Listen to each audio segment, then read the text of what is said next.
there is a small and short topic is remaining in your partnership, that is registration.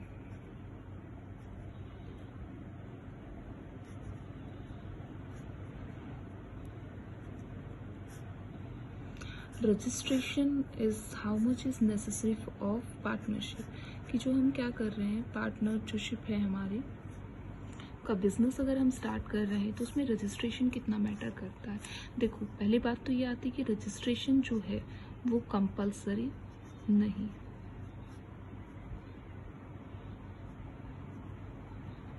That is not compulsory, necessary नहीं है ये बिल्कुल भी। If a person want to do register तो वो उसका registration करवा सकता है, ठीक है। अगर वो नहीं चाहता है रजिस्ट्रेशन करवाना तो कोई इस पर बाउंडेशन नहीं है कि उसे रजिस्ट्रेशन करवाना ही है, ठीक है। अब आती है बात कि अगर उसे रजिस्ट्रेशन करवाना है, ठीक है, तो रजिस्ट्रेशन वो कैसे करवाएगा। तो रजिस्ट्रेशन करवाने के लिए अब एक बात तो आपके पास नेसेसरी है कि जो पार्टनरशिप डीड है,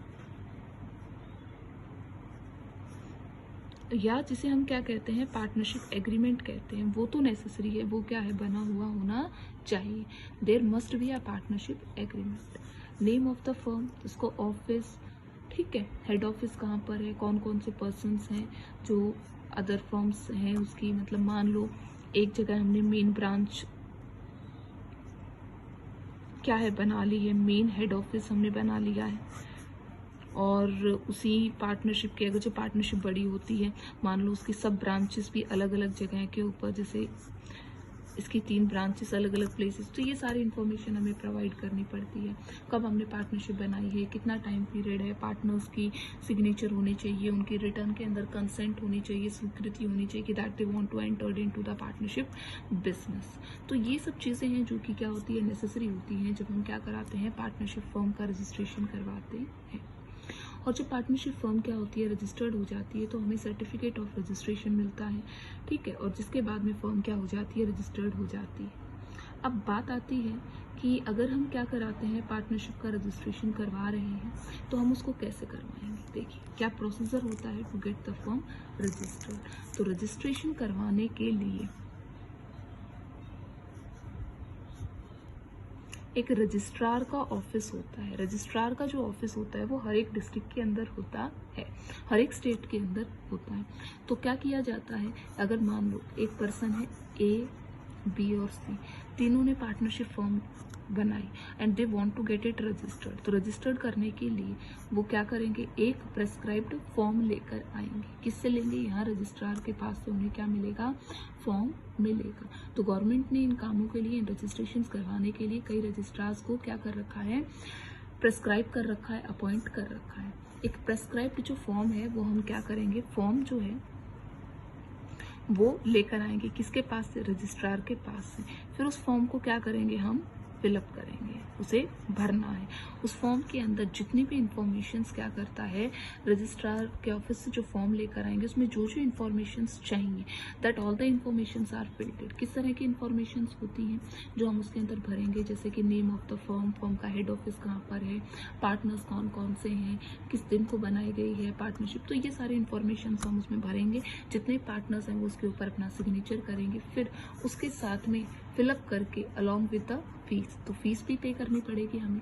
उसके लिए कुछ अमाउंट होता है जो हमें रजिस्ट्रार को गवर्नमेंट के पास डिपॉजिट करना पड़ता है। उस अमाउंट के पास साथ हम उसे क्या कर देंगे, वहाँ पर डिपॉजिट कर देंगे। डिपॉजिट करने के बाद में जो रजिस्ट्रार है वो क्या करता है, स्क्रूटनी की जाती है। स्क्रूटनी का मतलब है कि जो भी डॉक्यूमेंट्स हम क्या कर रहे हैं, डिपॉजिट करा रहे हैं, डॉक्यूमेंट्स जो क्या करवाए जा रहे हैं, डिपॉजिट हमारे द्वारा करवाए जा रहे हैं, किसके पास, रजिस्ट्रार के पास। उन सभी डॉक्यूमेंट्स को क्या किया जाता है, चेक किया जाता है। अगर उन डॉक्यूमेंट्स के अंदर कोई भी क्या होता है, फॉल्ट पाया जाता है, कोई भी अगर उसमें फॉल्ट है तो उसको रजिस्ट्रेशन को कैंसिल कर दिया जाता है, उसे क्या कर दिया जाता है, उसको बंद कर दिया जाता है। अगर उसमें कोई भी फॉल्ट नहीं है, स्क्रूटनी जब उसकी की जाती है, अगर उन्हें चेक किया जाता है, तो एक रजिस्टर होता है, किसके पास होता है, रजिस्ट्रार, रजिस्ट्रार के पास। तो उसके अंदर उस फर्म का नाम लिख देता है और एक यूनिक नंबर ठीक है, एक यूनिक जो उसका रजिस्ट्रेशन नंबर होता है वो क्या कर दिया जाता है, फर्म को प्रोवाइड कर दिया जाता है, दे दिया जाता है। तो इस तरह से ये क्या होता है, रजिस्ट्रेशन होता है जब हम रजिस्ट्रेशन क्या करते हैं, पार्टनरशिप फर्म का करवाते हैं। अब बात आती है कि अगर हमें अल्टरेशन करवानी पड़े, यानी कि हमने जो फॉर्म फिलअप किया है, जो रजिस्ट्रेशन करवाया है, किसी भी कारणवश अगर हमें उसके अंदर कोई भी बदलाव करवाना पड़े, अगर उसके अंदर कुछ भी चेंजेस क्या है करवाने हों, तो ये चेंजेस 14 डेज के अंदर हम क्या है करवा सकते हैं। After the firm has been registered, जब फर्म रजिस्टर्ड हो जाती है अंडर द पार्टनरशिप एक्ट 1932, जो हमारा क्या है पार्टनरशिप एक्ट है 1932 के अकॉर्डिंग रजिस्ट्रेशन हो जाता है। और अगर इसके अंदर हमें कोई चेंजेस करवाने हैं तो रजिस्ट्रार के पास 14 डेज के अंदर क्या है पर्सन जाकर इन चेंजेस को कर सकता है। अब बात आती है कि किस तरह की चेंजेस को वो करवा सकता है, what kind of changes are applicable, किस तरह की जो चेंजेस हैं वो एप्लीकेबल है, जो इसके अंदर क्या है करवाए जा सकते हैं। तो बेटा इसके अंदर जैसे कि नेम जो है बिजनेस का, जो हमने नाम उसमें दिया है उस नाम को हम बदलवा सकते हैं। ठीक है, जो हमारा परमानेंट एड्रेस दिया है हमने, जो हमारा क्या है परमानेंट एड्रेस है, उस एड्रेस को हम उसके अंदर चेंज करवा सकते हैं। पार्टनर्स का है चाहे फर्म का हेड ऑफिस है, ठीक है, हम उसे when business been close down अगर हम बंद कर देते हैं, किसी दूसरी जगह पर अगर उसे शुरू करना चाहते हैं, यानी कि बिजनेस को हम क्लोज कर रहे हैं, क्लोज्ड एट वन प्लेस, एक जगह के ऊपर उसे क्लोज कर रहे हैं और फिर से ओपन कर रहे हैं एट अनदर प्लेस, दूसरी जगह के ऊपर अगर हम उसे क्या कर रहे हैं ओपन कर रहे हैं, यानी कि जो उसका हेड ऑफिस है, ठीक है, उसका जो मेन जो ऑफिस है जहाँ पर वो काम कर रहे हैं उसे अगर चेंज करना है तो वो चेंजेस हम करवा सकते हैं। अगर कोई नया पार्टनर आ रहा है तो वो इन्फॉर्मेशन दी जा सकती है। अगर कोई पार्टनर की डेथ हो गई है, फर्म को छोड़कर जा रहा है, तो वो इन्फॉर्मेशन, या हम क्या करते हैं किसी माइनर पर्सन को, माइनर को यानी कि बिलो द एज ऑफ 18 वर्ष से कम आयु का जो व्यक्ति है उसे अगर हम फर्म से क्या कर रहे हैं ला रहे हैं या उसको निकाल रहे हैं तो उसके लिए। अब आता है कि अगर हम रजिस्ट्रेशन नहीं करवाते हैं, इफ फर्म इज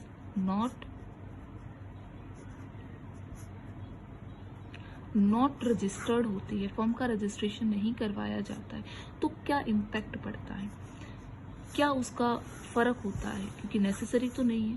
पहला फर्क, no legal action can be taken, कोई भी लीगल एक्शन यानी कि किसी के साथ अगर कोई भी फ्रॉड हो जाए तो कोई भी लीगल एक्शन नहीं लिया जा सकता है, ठीक है, किसी भी पार्टनर के द्वारा। अगर किसी पार्टनर का अगर उसे हक नहीं दिया जाता है, इफ द राइट्स अगर किसी को प्रोवाइड नहीं किए जा सकते, तो उन राइट्स के अगेंस्ट क्या है वो केस फाइल नहीं कर सकता है अपने राइट्स को, अपने अधिकारों को पूरा करवाने के। हम किसी और फर्म के अगेंस्ट यानी कि कोई अगर हमारे साथ चीट करता है, ठीक है, तो हम किसी और के अगेंस्ट भी क्या कर सकते हैं केस फाइल नहीं कर सकते हैं। तो ये क्या है कुछ लॉसेस, मान लो अगर हमें कुछ लॉस हो जाता है, इंश्योरेंस वगैरह नहीं हो सकती है, ठीक है, इंश्योरेंस का बेनिफिट नहीं मिल सकता है हमें, तो ये सारे क्या है लॉसेस हमें होते हैं if the firm is not registered. अगर हम क्या कराते हैं रजिस्टर्ड करवाते हैं, फर्म का रजिस्ट्रेशन करवाते हैं, तो हमें क्या बेनिफिट्स होते हैं रजिस्ट्रेशन के। पहला तो ये है कि गवर्नमेंट की जितनी भी ग्रांट होती हैं, बेनिफिट्स होते हैं, वो सारे के सारे प्रोवाइड किए जाएंगे if the firm is registered, ठीक है। फर्म का होता है कि एक्सटर्नल पार्टीज अगर उसके साथ चीट करती है, फाइल केस फाइल किया जा सकता है अगर कोई उसके साथ धोखाधड़ी करता है। अगर किसी पार्टनर को अगर उसका राइट नहीं दिया जाता है, उसका अधिकार नहीं दिया जाता है, तो उसका राइट दिलवाया जा सकता है बाय द कोर्ट के द्वारा। वो क्या कर सकते हैं कोर्ट में जा सकते हैं और अपने लिए इंसाफ मांग सकते हैं, न्याय को ले सकते हैं।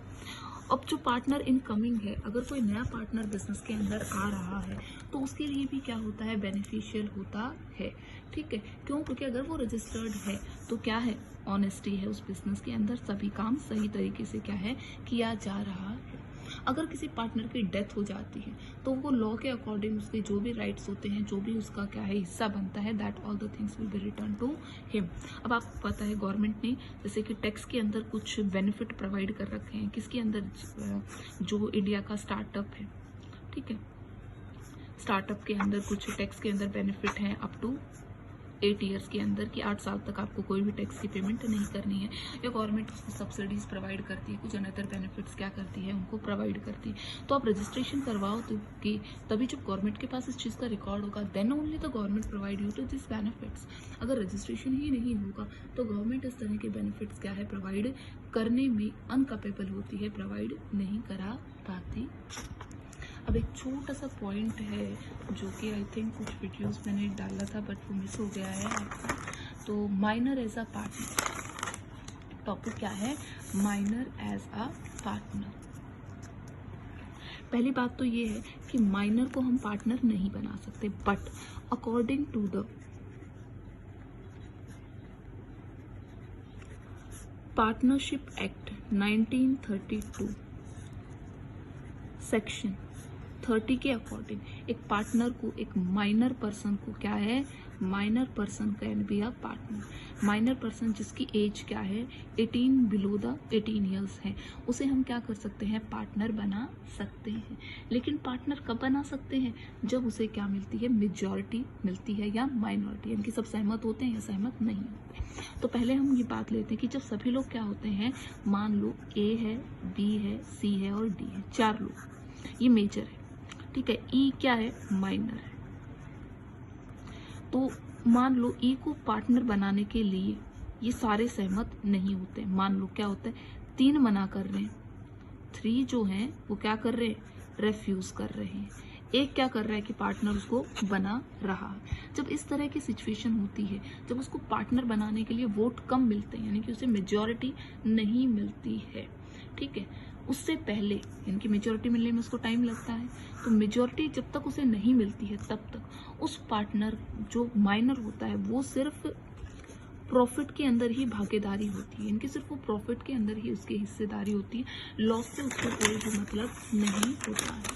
उसके पास अधिकार होता है कि वो जो भी अकाउंट्स हैं, जो भी बुक्स हैं, ठीक है, उन बुक्स को चेक कर सकता है, उन्हें देख सकता है, ठीक है, और माइनर के पास अधिकार है वो दूसरे पार्टनर्स के अगेंस्ट केस फाइल कर सकता है कोर्ट के अंदर जा, ठीक है। जो माइनर पर्सन है उसकी कोई भी रिस्पॉन्सिबिलिटी नहीं होती है, ओनली सिर्फ उसे बिजनेस के अंदर पैसे लगाने, वहीं तक उसकी क्या होती है, लाइबिलिटी होती है, अदर उसकी कोई भी लाइबिलिटी नहीं होती। जब एक माइनर को मेजॉरिटी मिल जाती है, दूसरा क्या है, जब एक माइनर को क्या मिल जाती है, मेजॉरिटी मिल जाती है, अन्य जो पार्टनर हैं उनसे क्या मिल जाती है, स्वीकृति मिल जाती है कि एज अ पार्टनर, कि वो पार्टनर, तब उसकी जो लाइबिलिटीज हैं वो अनलिमिटेड हो जाती है, ठीक है, अनलिमिटेड उसके पास लाइबिलिटीज होती है। उसका जो प्रॉफिट के साथ साथ लॉस के अंदर ही क्या है, हिस्सा होता है, वो प्रॉफिट एंड लॉस दोनों में क्या करेगा, पार्टिसिपेशन उसका होगा। तीसरी जो बात हमारे पास आ जाती है, वो जो भी गलत काम करता है, he is the only responsible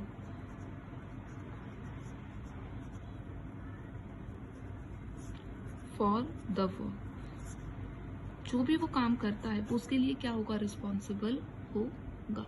बेटा जब भी वो उसे मेजॉरिटी मिलती है तो मेजॉरिटी मिलने के बाद विद इन 6 मंथ, 6 महीने के अंदर अंदर उसे क्या करना पड़ता है, उसे पब्लिक के अंदर एक नोटिस प्रोवाइड करना पड़ता है, उसे देना पड़ता है कि दैट उसे मेजॉरिटी मिल गई है, अब वो क्या है, एक फुल फ्लैश्ड पार्टनर है, एक पब्लिक में नोटिस देना पड़ता है।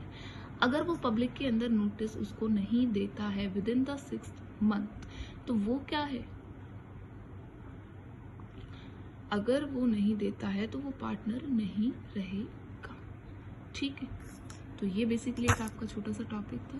पार्टनरशिप जो है वो आपका फिनिश हो गया है, so please learn the chapter and if you having doubts तो please take your doubts, it's not necessary until you not speak about your problem, that which things are not come in your understanding, how can I comes to know that?